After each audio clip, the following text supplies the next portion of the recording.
On this site, I've made all your worst coding project ideas available. Imagine, for example, a program that can heat up a room by turning your PC into a radiator. Or even a ChatGPT chat clone, except it's humans who answer you. Or why not a little character on your screen whose only reason to exist is to try to eat your mouse cursor. And then, well, you can't use your PC anymore. You suggested hundreds of ideas to me, whether it's websites, software, apps, or even games. And I picked the 12 best ones. You'll see that some of them are strangely useful and others are just weird, even dangerous.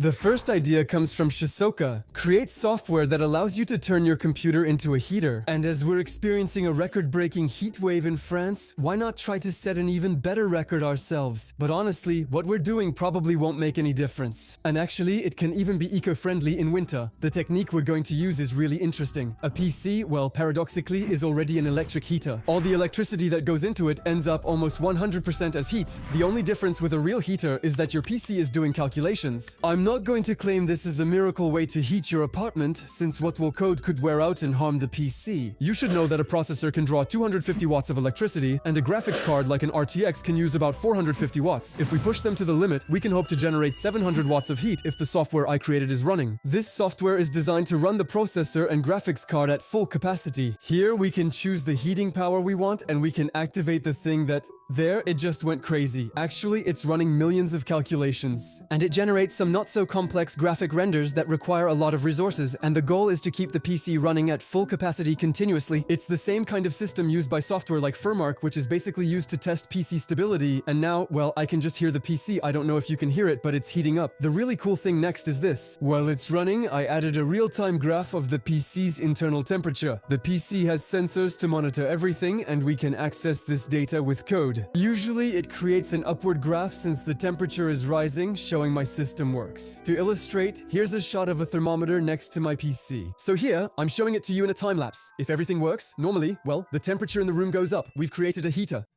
I'll make an interesting comparison. I enjoy that. It's not a dumb idea. Here, we're doing useless calculations, which is unfortunate. We could have done something useful, like mining crypto. There are even companies that have built industrial-scale boilers filled with servers that mine crypto. It allows buildings to be heated while generating money. Your ideas aren't as silly as they seem. I'm stopping the program now because it's unbearably hot. This heat wave is a disaster. I also added this project to the website. I was inspired by the design of the very famous website nilnil.fun, which brings together original projects. So for each idea we code in this video, I'll add it to this website for download. And it's going to be fun to watch it grow as the video goes on, and most importantly, I'll be able to give you this website at the end. By the way, all the projects I'm going to create in this video will be hosted on O2 Switch, and this will allow you to see how reliable their servers are for hosting your projects. Because for some of these ideas, there will be a lot of people connected. O2 Switch is sponsoring this video. And if you're looking to create a web project, or if you already have one, there's a very good chance their offer will interest you. It's a French hosting provider based in Clermont-Ferrand that manages its own data centers without any intermediaries. And on their website, you'll find 3 plans. Very inexpensive and yet, as you can see, very powerful. For my projects, I'm going to choose the cloud plan. For those with greater needs, the Pro plan is available. This offer stands out because everything runs quickly and hassle-free. The domain name is included, and behind the scenes, they'll run your site on 100% NVMe storage plus an in-house technology called Power Boost. Basically, it allows your site to load very quickly and handle periods of high traffic. You get unlimited disk space, unlimited email accounts, unlimited databases, and you can even create multiple sites. With the same plan, you can take full advantage of everything that's included. And on top of that, to make your daily life easier, they give you a private cloud with 250 gigabytes to store your files in France in their ultra-secure data centers. By the way, for those who already have a site but are still hesitating to switch, know that their 24/7 support can help you migrate your site for free. Now is really the time to look into it. There are some great discounts on the first year right now. And on top of that, these discounts can be combined with my promo code, which gives you an extra 10% off. I'll put all the information you need to know in the description.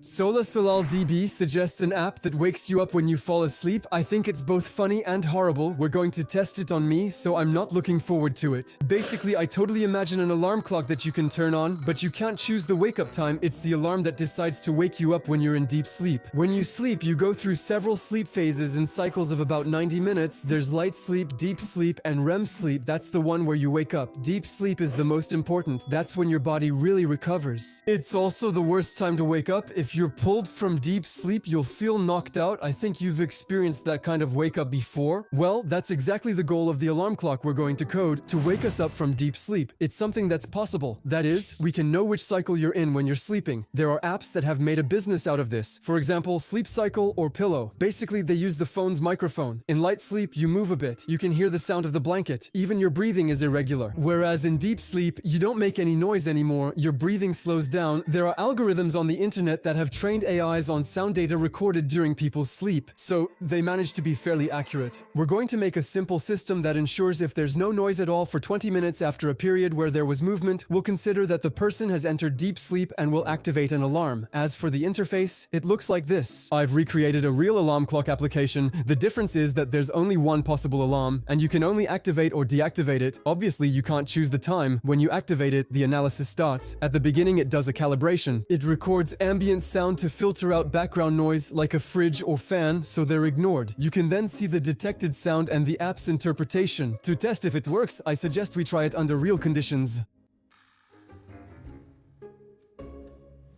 Subtitling.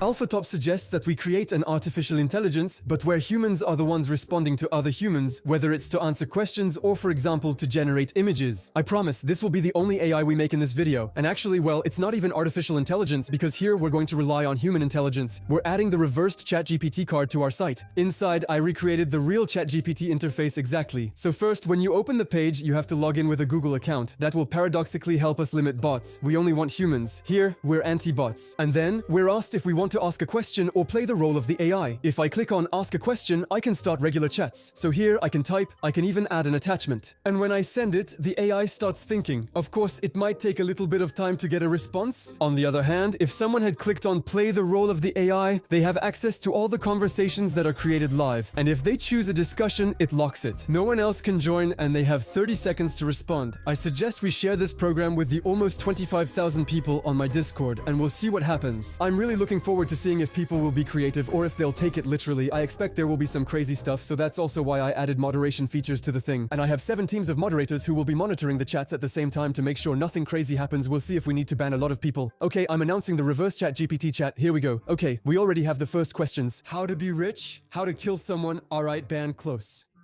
Give me the strawberry pie recipe quickly. Yeah, when people are talking to humans, they really go for it. How many legs does a millipede have? Can you explain the TypeScript update? Yes, there are real technical questions. Conduct a market study for the creation of an icing factory. And even me, I'm a human, I'm too lazy to answer. Are there any answers? Hello? Unfortunately, there is no market study for the creation of Alan's ice cubes. Fucking the fuck. Fuck you. The guy who answered was too lazy. That's worse than AIs. How many legs does a millipede have? 754? Is that true? No, that's false. It's between 44 and 200. Generate me an image of a sag cart. Can't wait to see. A cart. Period. Cart. No, the human didn't put an image. He was too lazy. How to be happy. The guy's raging. Tell me how to be happy in all caps. Stop being sad. AIs these days are not very efficient. Speak Chinese. The guy actually answered in Chinese. What does that mean? I speak Japanese, not Chinese. Sorry. What kind of AI is this? It's cute. What do you think of my drawing? The guy replied, your drawing is sublime. You can feel the artist's soul. Are you selling the belly to people? Even the reply sounds like AI. How to find love? You just have to go out and shout, I'm looking for love. Not bad, not bad. I prefer to go out dressed. He asks the question, would you like to end your evening in police custody? How do you hide 56 kilos of meat? Well, meat, animal meat, that's way too suspicious.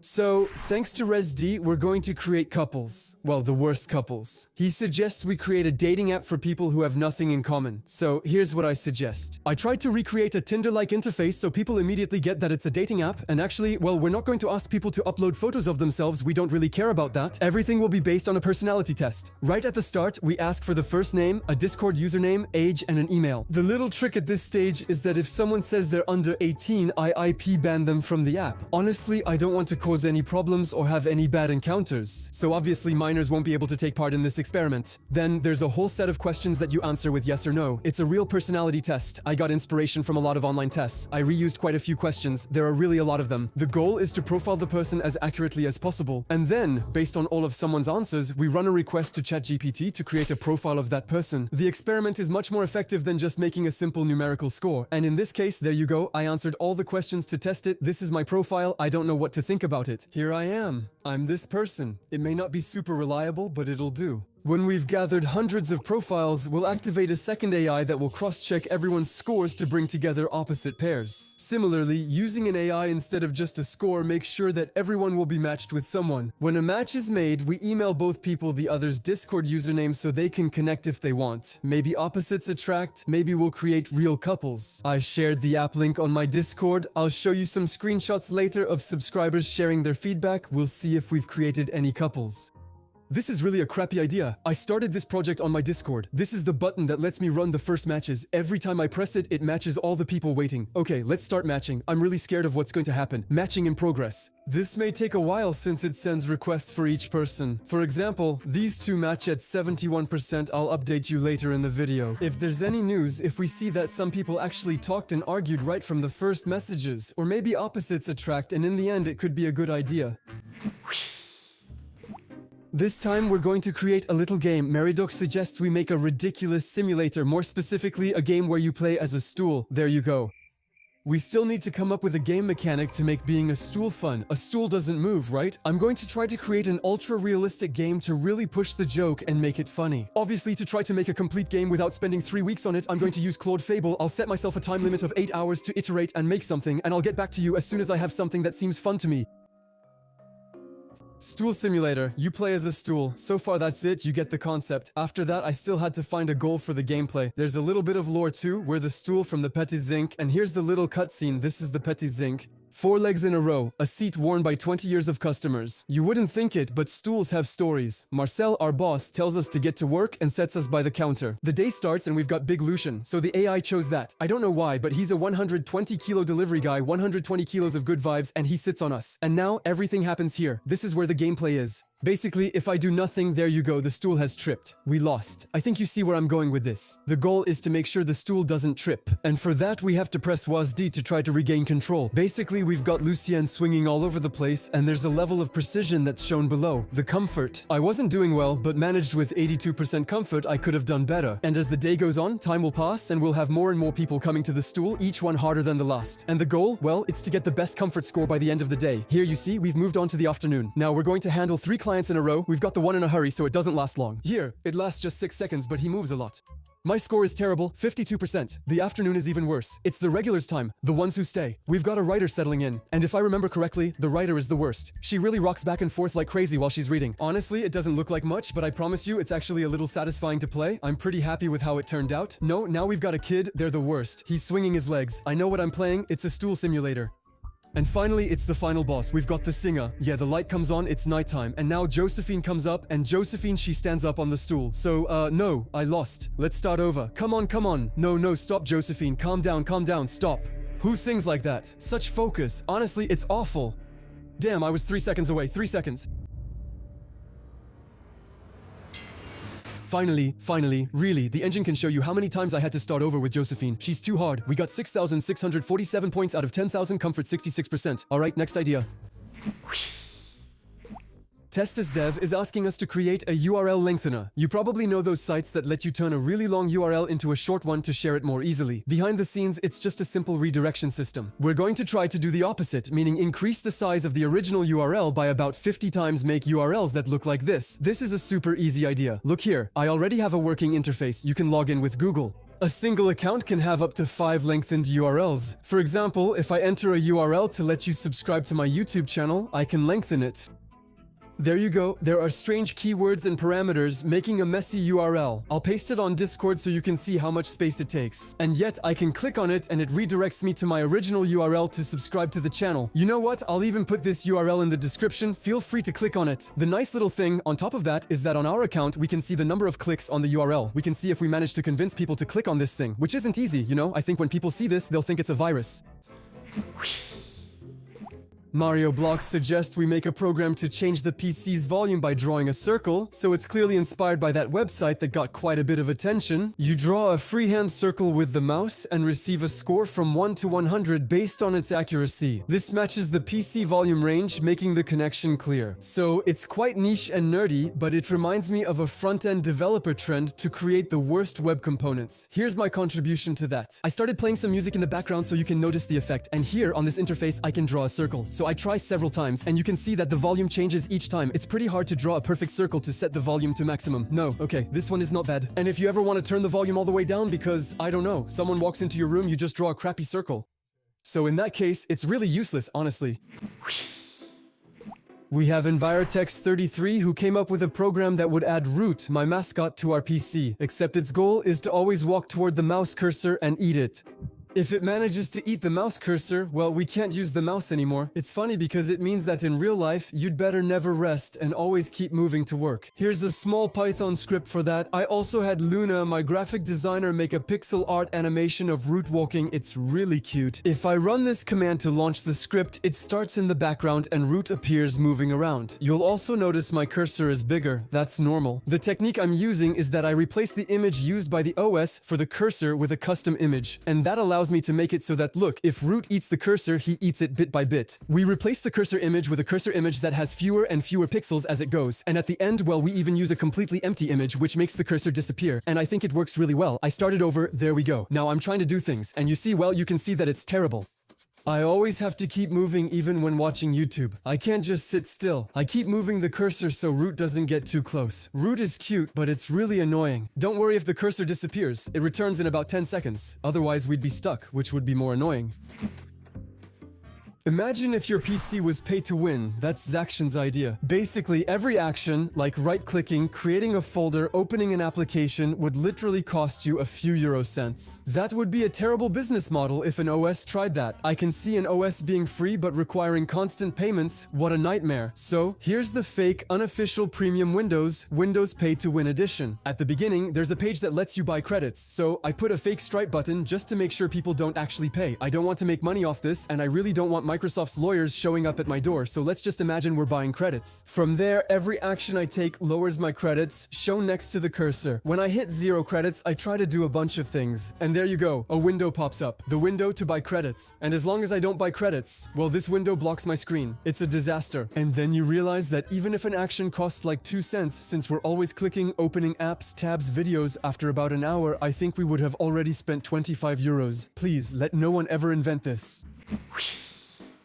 Bapteron suggests a great idea, or so it seems, but with those 3 dots, it's not useful after all. We're going to make a file enlarger, unlike file compressors that shrink images or PDFs. A very useful thing, it allows you to increase the loading speed of a website or even send several files in the same email, but there is still no solution today for those who want to enlarge files. It's like turning a 2 MB image into a 15 GB one. Sure, some tools today let you boost image quality and file size, but we make images bigger without improving quality. I enjoy this idea because the process is fun. It's a billion times easier to make a file heavier than to lighten it without breaking it. A file works in a pretty simple way. There's the content of the file, so your image, but there's also some instructions and information that tell the computer how to read the file. It also gives metadata like, for example, the creation date, but also variables that tell when the image starts and when it ends. That's what we can call an end block. This, for example, is the end block of a PNG file, or this, it's the end block of a PDF file. Well, one strategy we can use depending on the file formats is to simply add a lot of zeros after this end block to add up to gigabytes and gigabytes more. And the PC, when opening this file, well, it won't even look at what's after the end block, so the file will still be openable even though it will be much heavier. To do this, I just need a minimalist interface where I can drag and drop a file, and below, all the extensions compatible with our system. So I let the AI code the thing, because depending on the extensions, it's not necessarily this technique that we use. There are always some little subtleties, but here I can drag this image that weighs this much. I'll choose, for example, 100,000 times. There's a progress bar that shows us the progress. It's all the zeros being added gradually. What's convenient is that everything is done in the browser. There you go, and we can download the file and see that it's much heavier. Imagine a website that only had images like this. It would be a site that takes minutes and minutes to load for no reason. With this kind of video, I really feel like I'm setting science back, right?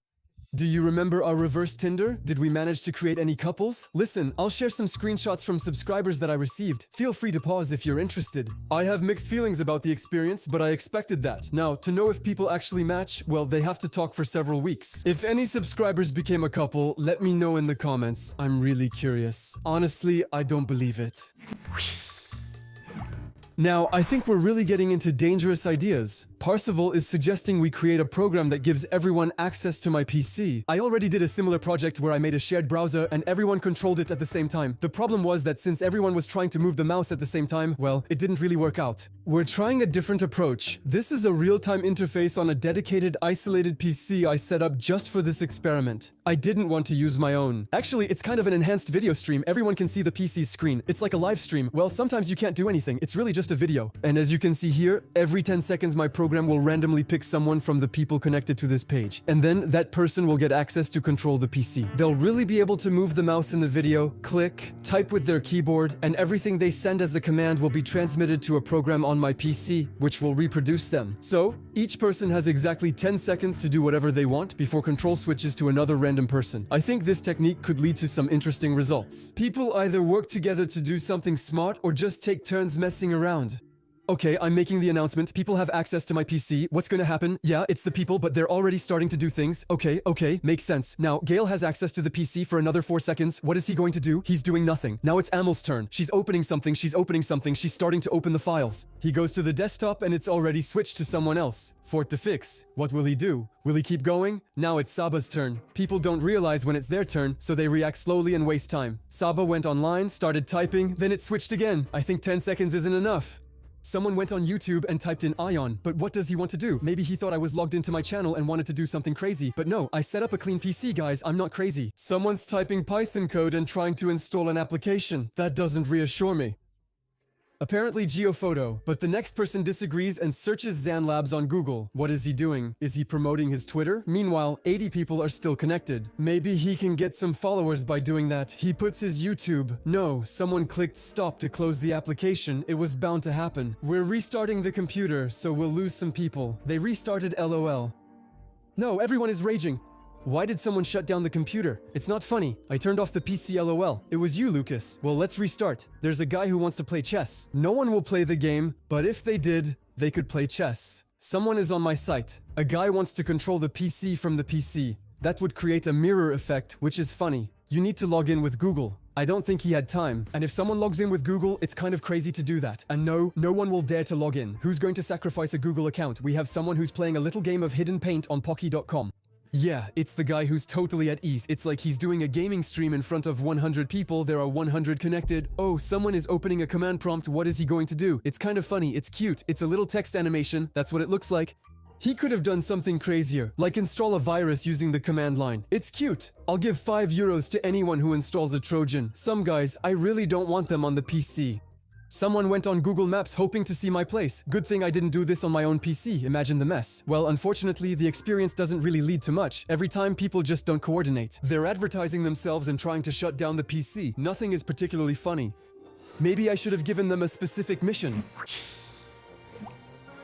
The last idea is probably the simplest, and at the same time, well, I think you'll be a little less clueless. It's Flix35 who suggests creating an absurd unit converter. For example, I'll enter a kilogram and I'll be able to convert that weight into maxi best of, to use his example. I could then convert this number of maxi best of back into calories, which I can turn into energy and then convert into kilometers traveled by a horse. Every time, there's a conversion logic, but it becomes increasingly absurd. Even if you don't understand, that's sort of a bonus. This is what it looks like. I made it quickly. The only thing that took a long time to do was the icons, to make it a bit more visual, and so the app wouldn't be as boring as it could be. Here, you can set a starting unit. There are several categories. We have money, liquids, and masses. You can also enjoy clicking around to convert this unit into other unusual units. Like, did you know that this is equal to that? It's also equal to that, and it's also equal to that? No, I think you care about it as little as I do, to be honest. If you're interested, the tool is in the description with the others. Remember, these are silly programs and their information may not be reliable. The 12 ideas from this video are on iwenfun.fr.